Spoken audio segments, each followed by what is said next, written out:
إلهي من الحمد لله رب العالمين والصلاة والسلام على رسولنا محمد وعلى آله وصحبه أجمعين.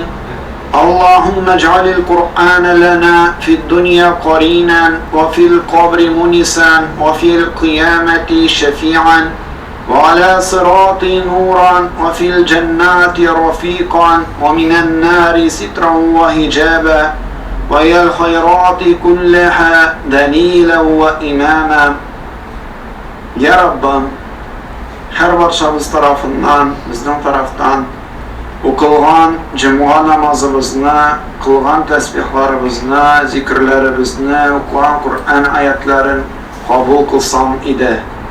Eğer de ibadet kullarımızda bendeçilik bilen hata, kimselikler, yalgışlar, yetişmeyen kurumlarımız bulsa, King rahmetin bilen afu kılsan idi. Ya Rabbim, hazır bir minutta okulan, Kur'an'dan bulgan ecir savapların, Süyükli Peygamberimiz Muhammed Aleyhisselam, Adem Aleyhisselam, barlık Peygamber, Enbiyelerin ruhlarına eriştirsen idi.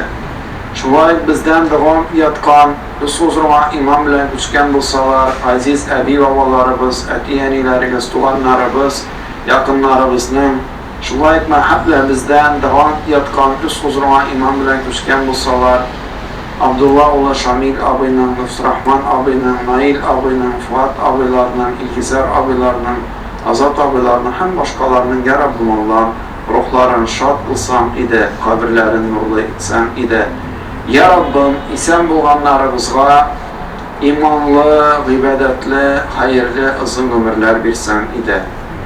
Hicri bilen başlanıp gitken 1443 yılına bizge hayırlı yıllar itip kılsan idi.